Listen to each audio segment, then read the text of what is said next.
Aujourd'hui, nous rendons hommage à l'homme du 18 juin.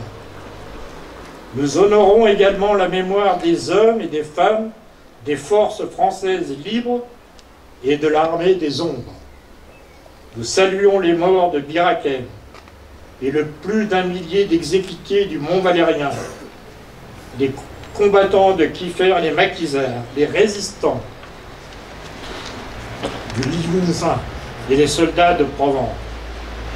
Les mots de l'appel du 18 juin 1940 appartiennent à notre patrimoine collectif et ont contribué à forger une part de l'identité de notre nation.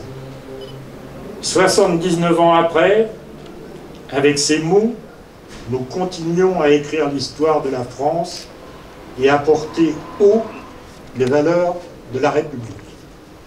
Merci. Moi, général de Gaulle, actuellement à Londres, j'invite les officiers et les soldats français qui se trouvent en territoire britannique ou qui deviendraient à s'y trouver avec leurs armes ou sans leurs armes. J'invite les ingénieurs et les ouvriers spécialisés dans les industries des armes qui se trouvent en territoire britannique ou qui viendraient s'y trouver à se mettre en rapport avec moi. Quoi qu'il arrive, la flamme de la résistance française ne doit pas s'éteindre et ne s'éteindra pas. Demain comme aujourd'hui, je vous parle à la radio de Londres.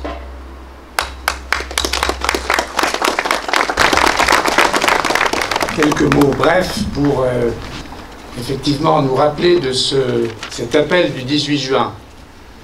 Il n'est pas prononcé par un homme inconnu, il est prononcé par celui qui a été le secrétaire d'État, le sous-secrétaire d'État, disait-on à l'époque, à la guerre, de Paul Reynaud, qui incarnait la volonté de continuer la lutte.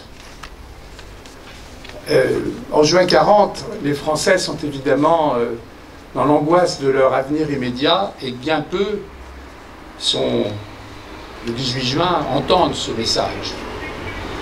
Pourtant, dans les jours qui suivirent, beaucoup en ont eu le témoignage ou en ont pris connaissance.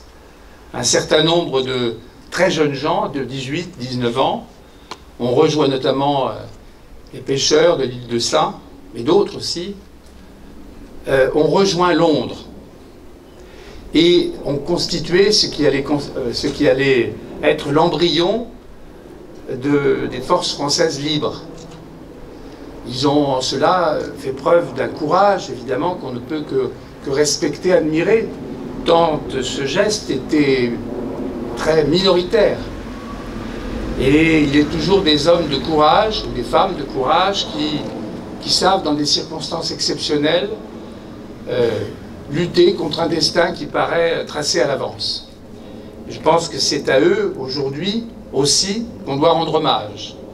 On doit rendre hommage aussi aux Britanniques, et spécialement au Premier ministre britannique, Winston Churchill, qui permit au général de Gaulle de pouvoir s'adresser aux Français depuis la BBC. Et donc tout cela, qui nous paraît loin aujourd'hui, 79 ans maintenant, tout cela doit être proche dans notre mémoire collective, puisque c'est un instant exceptionnel de notre histoire.